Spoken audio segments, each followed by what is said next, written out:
Assalamualaikum warahmatullahi wabarakatuh. Selamat pagi pemirsa Trans7. Hasanah Ensiklopedia Islam Dunia kembali hadir menemani pagi Anda dengan informasi menarik dan bermanfaat. Di antaranya, manfaat kambing dalam kehidupan umat muslim, petinju-petinju dunia yang menjadi mu'alaf dan yang memeluk Islam, kisah raja-raja terdahulu yang terdapat dalam Al-Quran. Dan pemirsa, inilah Hasanah Ensiklopedia Islam Dunia pagi ini.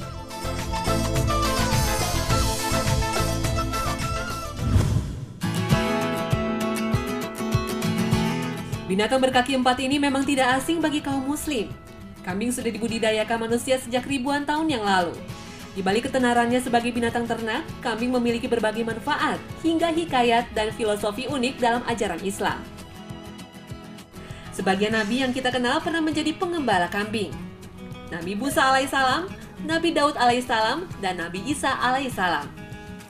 Rasulullah SAW pun juga pernah mengembala kambing.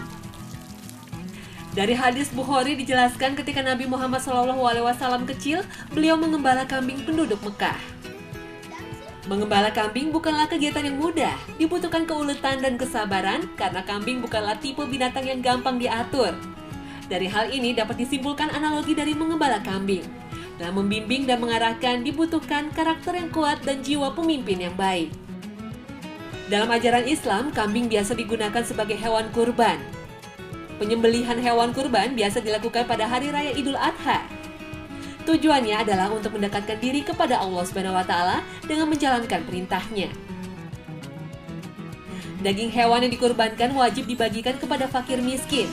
Hal ini merupakan bentuk solidaritas kaum muslim terhadap sesamanya.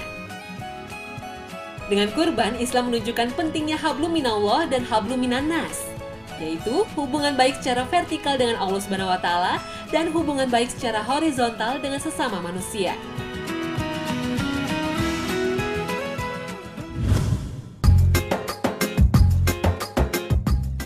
Selain digunakan untuk kurban, kambing juga digunakan untuk akekah. Akekah adalah penyembelihan kambing untuk dikurbankan pada hari ke-7 dari kelahiran seorang anak.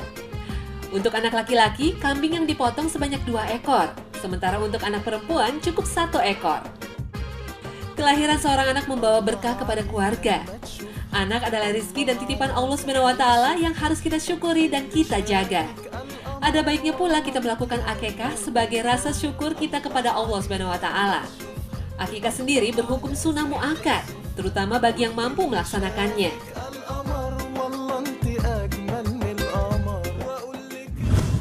Selain untuk kurban dan akikah, kambing juga memiliki berbagai manfaat dari tubuhnya. Daging kambing terkenal lezat dan nikmat sebagai santapan. Selain dagingnya, kulit kambing juga bisa digunakan untuk kerajinan dan beduk masjid. Sedangkan susunya ternyata memiliki khasiat yang baik bagi tubuh manusia. Dalam Al-Quran Al-Mu'minun ayat 21 Allah berfirman, "Dan sesungguhnya pada binatang-binatang ternak, benar-benar terdapat pelajaran yang penting bagi kamu. Kami memberi minum kamu dari air susu yang ada dalam perutnya, dan pada binatang-binatang ternak itu terdapat faedah yang banyak untuk kamu, dan sebagian daripadanya kamu makan." Dalam beberapa penelitian disebutkan bahwa susu kambing memiliki kadar nutrisi dan khasiat yang sangat istimewa. Komposisi gizi susu kambing disebut mendekati komposisi gizi air susu ibu atau ASI. Hasil riset dari jurnal American Medicine, susu kambing mengandung vitamin, protein, dan lemak yang mudah dimanfaatkan dan dicerna oleh tubuh. Bila susu sapi dicerna dalam waktu 2 hingga 3 jam dalam tubuh kita, susu kambing hanya butuh 20 menit. Dengan nilai gizi dan manfaat kesehatan yang lebih baik dari susu sapi, tidak ada salahnya bila kita mengganti konsumsi susu dengan susu kambing.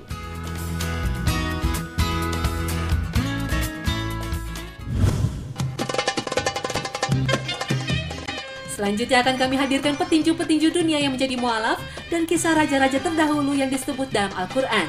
Jangan beranjak dulu, tetap di Hasanah Ensiklopedia Islam Dunia, kami segera kembali.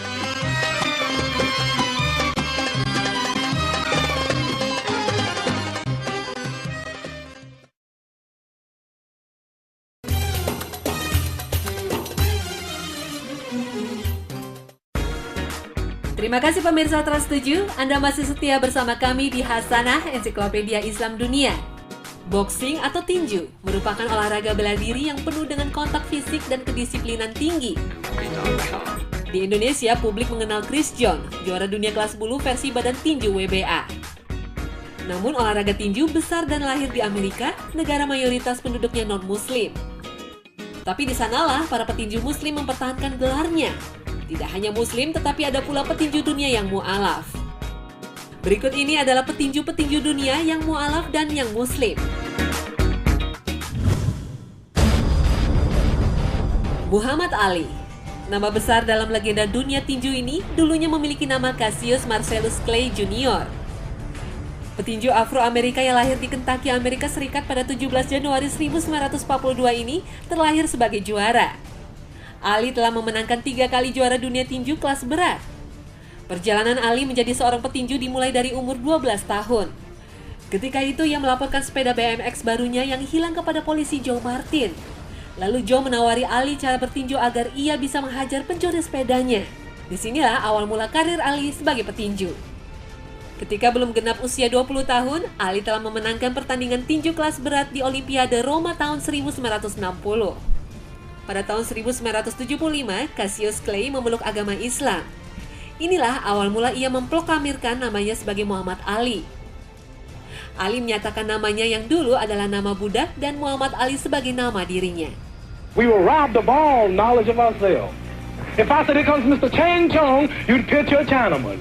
Pada tahun 1967 hingga 1970, Ali sempat diskors oleh Komisi Tinju karena menolak wajib militer pada Perang Vietnam.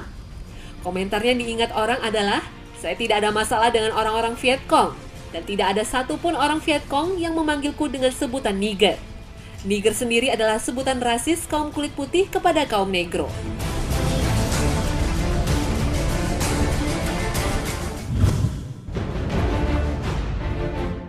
Legenda tinju berikut yang menjadi mu'alaf adalah Mike Tyson. Petinju kontroversial dengan beberapa catatan kasus kriminal ini lahir pada 30 Juni 1966 di New York, Amerika Serikat. Mike Tyson berhasil menyabet gelar juara dunia kelas berat termuda pada umur 20 tahun 5 bulan. Tidak hanya itu, dia pun menyabet 3 gelar tinju dari 3 federasi sekaligus. World Boxing Association WBA, International Boxing Federation IBF, dan World Boxing Council WBC dalam kurun waktu 3 tahun, dari 1987 sampai 1990. Tyson memiliki julukan sebagai si leher beton. Karirnya berantakan ketika pada 27 Januari 1992 dinyatakan bersalah karena tuduhan memperkosa Miss Black Amerika di Syrie, Washington di Indiana, Amerika Serikat. Tyson langsung masuk penjara selama 3 tahun. Disinilah awal mula Mike Tyson mengenal Islam. Selepas dari penjara pada tahun 1995, Mike Tyson secara resmi mengumumkan dirinya sebagai seorang muslim dengan nama muslimnya sebagai Malik Abdul Aziz. Allahu Akbar! Takbir! Allahu Akbar! Takbir! Allahu Akbar! Allahu Akbar! Allahu Akbar!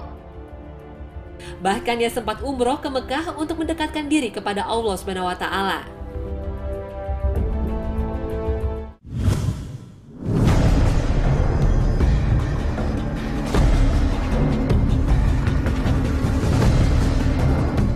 Petinju berikutnya yang memeluk Islam adalah Bernard Hopkins.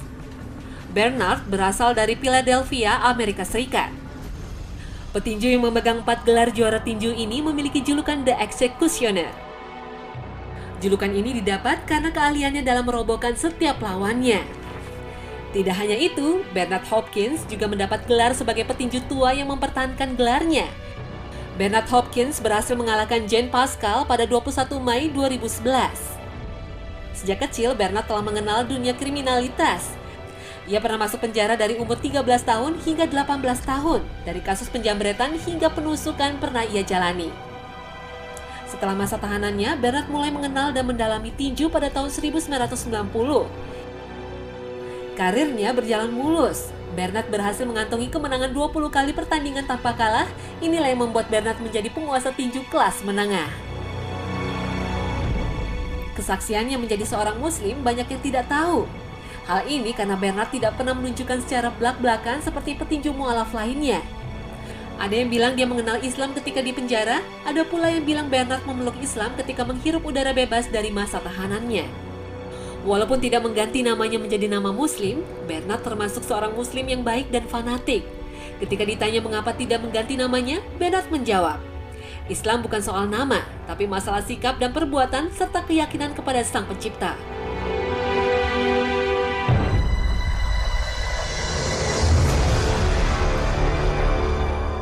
Dua juara dunia tinju berikut terlahir sebagai Muslim.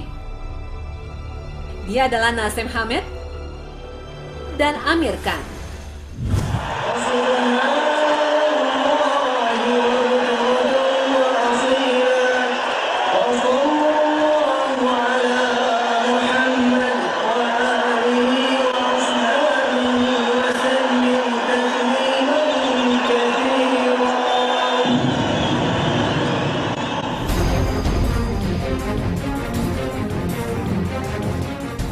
Naseem Hamed merupakan legenda tinju selanjutnya yang memeluk Islam. Naseem merupakan petinju berkebangsaan Inggris dan berdarah Yaman. Dia mendalami tinju pada kelas terbang tahun 1992. Petinju yang mendapat julukan Prince atau Sang Pangeran ini menyabet gelar WBO, WBC, dan IBF di kelas bulu dan bantam Eropa. Dari 37 pertandingan profesionalnya, Prince Naseem berhasil menang di 36 pertandingan dengan 31 kali menang KO. Dengan kepiawaian merobohkan musuh-musuh yang dihadapinya, Naseem Hamed berhasil meraih gelar kelas bantam Eropa di umurnya 20 tahun. Gaya pertarungannya terkenal unik dan eksentrik. Selama pertarungan, Naseem terlihat selalu santai dan penuh dengan percaya diri yang tinggi. Naseem juga terkenal sebagai aktor hebat dalam memasuki ring tinju. Ia berulang kali melakukan aksi unik sebelum masuk ring. Peristiwa yang menghebohkan pun pernah ia buat ketika kejuaraan dunia Olimpiade Grand Hall London pada 11 Maret 2000 silam yang ia menangi. Naseem merebut mikrofon dari pembawa acara, lalu diam sejenak dan menyerukan takbir dan syahadat. Wa asyhadu anna Muhammadar Rasulullah sallallahu alaihi wasallam.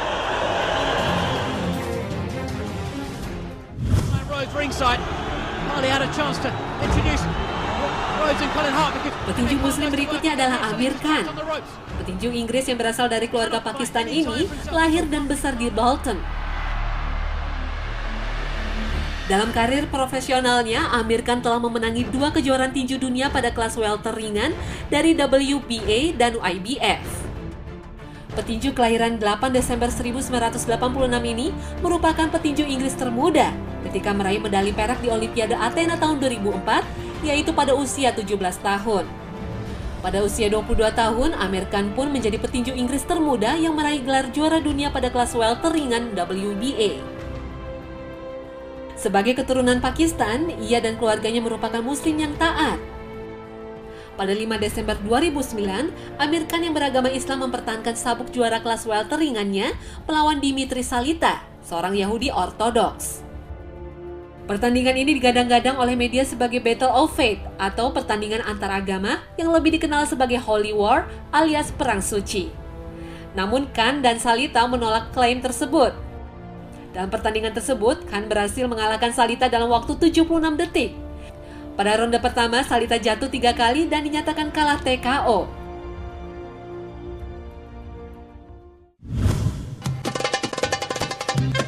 Berikut ini kami akan sajikan raja-raja dan ratu dari bangsa terdahulu yang kisahnya ada di Al-Quran. Mereka ada pada kisah Nabi dan kisah lain pada kitab suci umat Islam sebagai contoh dan pelajaran bagi orang-orang yang berpikir. Yang pertama yaitu Raja Sulaiman atau Nabi Sulaiman. Beliau memiliki kemampuan supranatural yang luar biasa, yaitu memiliki tentara dari golongan jin, manusia, dan burung. Yang kedua adalah Ratu Balqis. Kisahnya bersanding dengan Raja Sulaiman. Balqis adalah seorang ratu dari kerajaan Saba yang menyembah dewa matahari. Berikutnya adalah Raja Namrud. Dia memimpin kerajaan Babilonia. Dia menjadi raja kafir dan kejam di era Nabi Ibrahim alaihissalam. Dan yang keempat adalah Raja Fir'aun yang ditenggelamkan Allah di Laut Merah ketika mengejar Nabi Musa alaihissalam. Berikut adalah kisah mereka yang dapat menjadi contoh bagi umat muslim sekarang.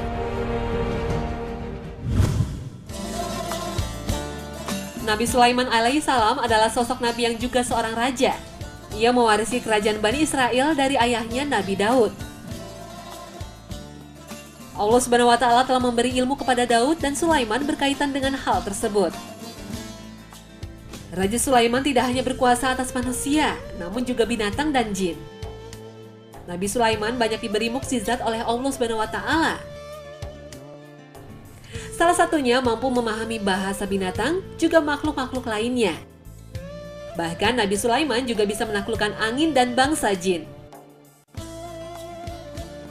Dalam surat An-Naml ayat 16 dan 17 disebutkan bahwa Raja Sulaiman memiliki kemampuan supranatural yang luar biasa, yaitu memiliki tentara dari golongan jin, manusia, dan burung.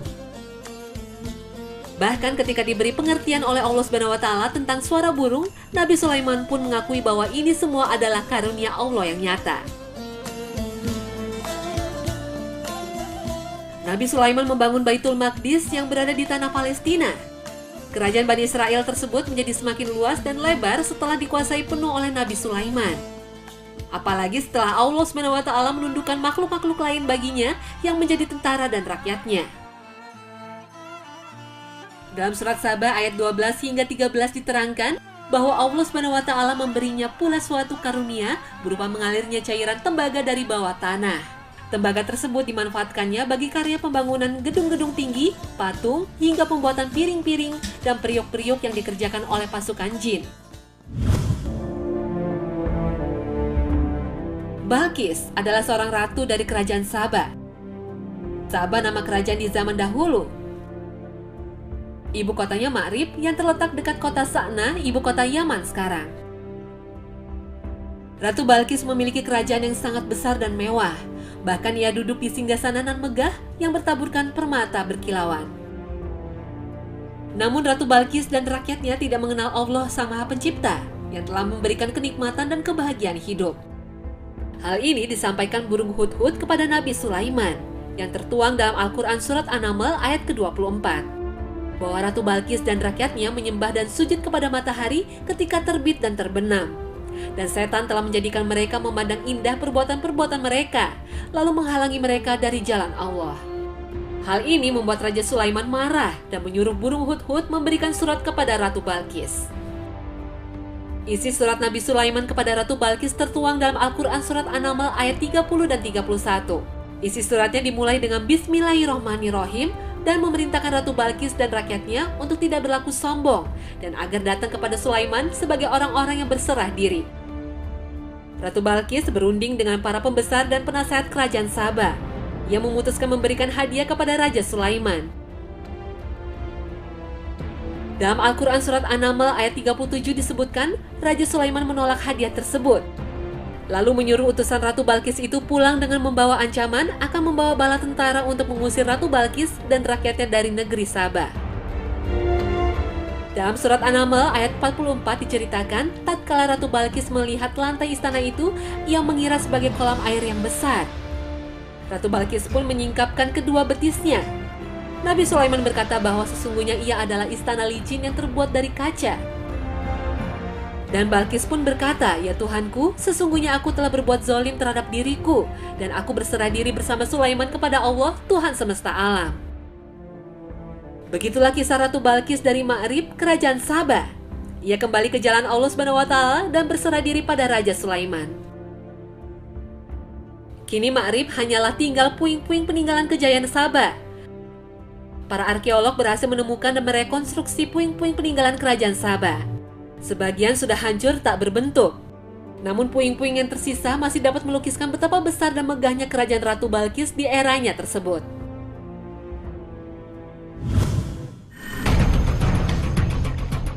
Sekitar 2000 tahun sebelum Masehi, di Mesopotamia purba terdapat kerajaan Babilonia yang besar dan megah. Babilonia diperintahkan oleh seorang raja yang cerdas namun sombong dan takabur, yaitu Raja Namrud. Raja Namrud terkenal sebagai pemburu yang hebat karena kepiawaiannya dalam berburu dan memanah. Pada zamannya, Namrud merupakan seorang raja yang cerdas. Ia mahir membuat bangunan-bangunan besar, jembatan, dan kuil. Salah satu menara terkenal yang ia bangun adalah Menara Babil, bangunan pencakar langit pertama di dunia.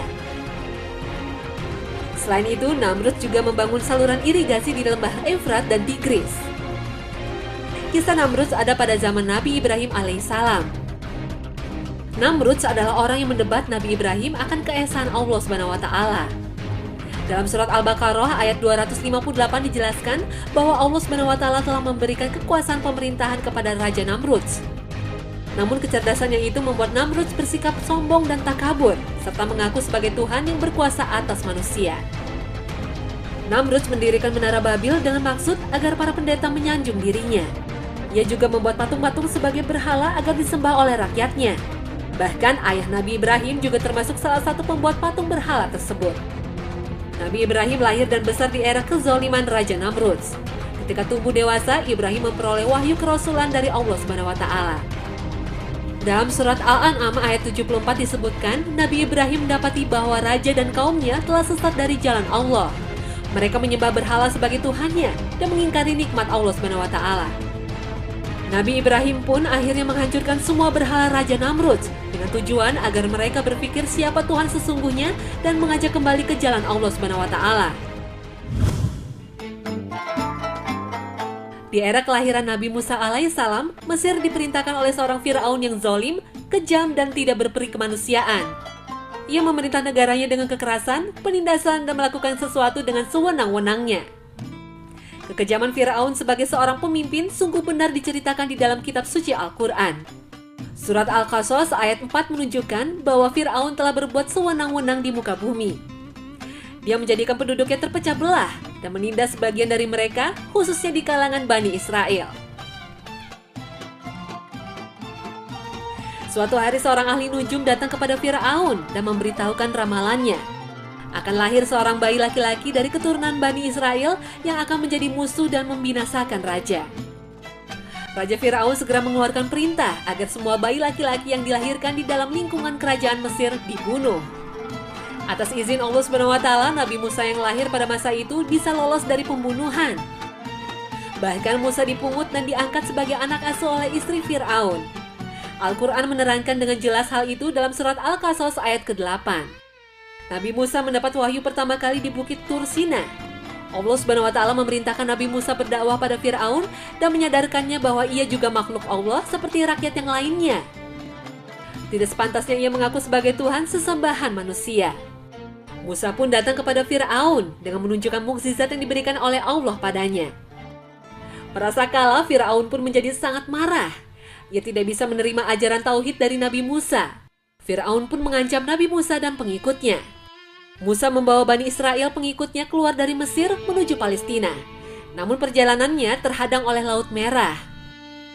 Fir'aun yang sangat marah mencoba membunuh Musa dan pengikutnya dengan mengejar mereka sampai ke Laut Merah. Allah pun memerintahkan Musa untuk memukul laut dengan tongkatnya. Seketika laut menjadi terbelah dan nampak jalan terbentang di antaranya. Ketika Musa dan pengikutnya telah sampai ke seberang, nampak di tengah jalan Fir'aun dan bala tentaranya berupaya mengejar. Namun Allah SWT mengembalikan keadaan laut yang terbelah itu seperti semula. Fir'aun dan bala tentaranya pun tenggelam di telan air laut. Dalam surat Yunus ayat ke-92 disebutkan, tubuh Fir'aun terdampar di pantai dan ditemukan oleh orang-orang Mesir. Kemudian mereka membalsemnya hingga awet dan dapat dilihat sampai sekarang. Inilah kisah raja terdahulu yang hidup di era Nabi. Kisah mereka menjadi tanda kekuasaan Allah untuk dijadikan pelajaran bagi seluruh umat manusia. Nah pemirsa, inilah akhir kebersamaan kita dalam Hasanah pagi ini.